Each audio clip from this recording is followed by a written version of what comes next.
Hi, this is Alex from phpacademy.org, and this is another video tutorial for the New Boston.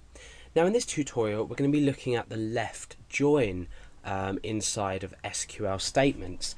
Now we've already looked at basically taking data from our database. However, what happens when we have, say, a table called people?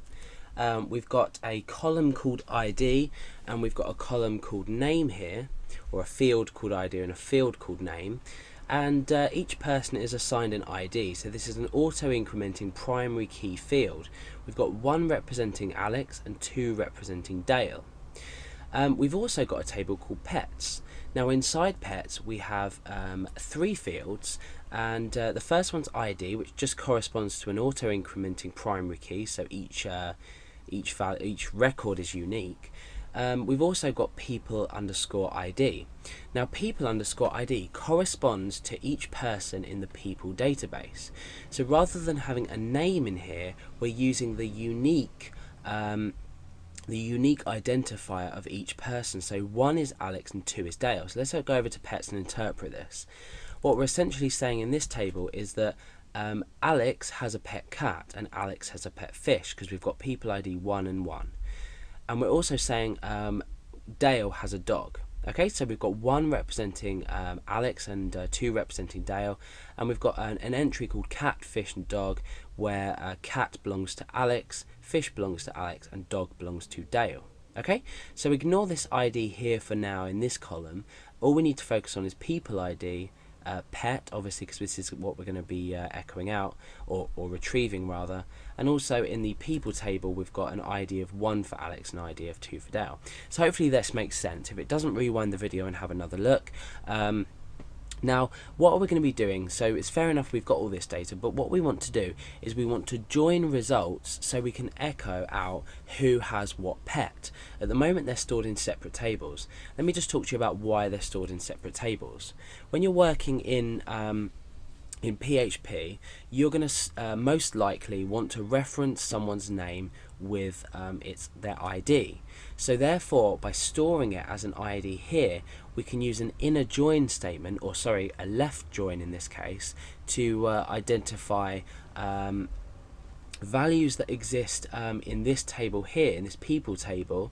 We're going to say 1 and 2 is going to match this here, so we're going to echo out, essentially we're going to echo out in the end Alex twice with the cat and fish and dog. So Alex is going to be replaced by 1, 1, and 2 is going to be replaced by Dale.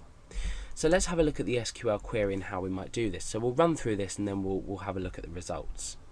Now it's slightly different. So when we're accessing different tables data, when we're doing our select query, so we're going to say select, but this time what we're going to do is we're going to do something dot something, and we do this because we can reference it from a particular table.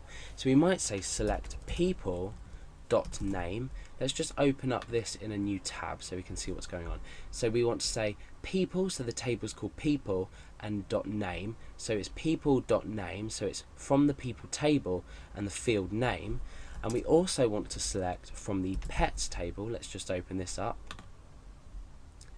We want to select pets dot pet. So essentially what we want to be displaying will be written here. So we want to display the people, from the people table we want to display the name, and from the pets table we want to display pet, which is the name of the pet. Now we want to say from people.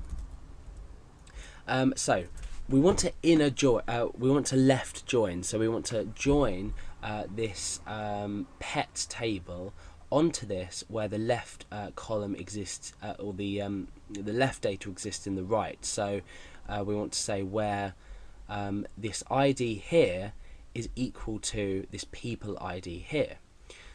So we do this in a slightly odd way. So we say from people, we say left join, and the table we want to join, so pets, we want to join pets, so select from people left join pets, and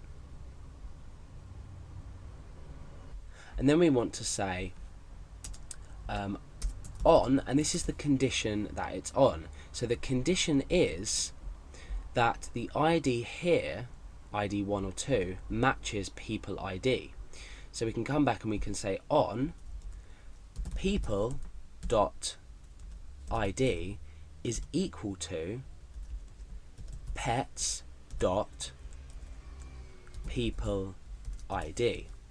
So we're saying on the condition that people dot ID, which is here, is equal to pets people ID. So inside the pets table, people ID. So let's go ahead and copy and paste this just in case we lose, or copy this rather to the clipboard, and we'll click go. Now you can see that what it's done is it's returned the name column or field if you like, and the pets. And what we've actually got here is Alex owns a cat, Alex owns a fish, and Dale owns a dog. So we've taken data from two different tables and joined it, but by only using one SQL statement. Now why would we want to do this? Well, we could, in PHP we could say loop through, and then within a loop we could do another query looking for this ID and then represent that data. The reason we don't do this is it slows everything down. By just using one query as opposed to two queries, you've already halved the processing time of them queries as a whole. So it's obviously a lot better to only use one query rather than using two different queries. And we don't just have left join, we have right join and inner join as well. So we can use these in different ways, and I'll be explaining that in other tutorials. But for now, this is the left join and how we're going to use it. So if you ever have data in another table that's represented by say an ID from another table, then you now know to use left join to basically join two tables.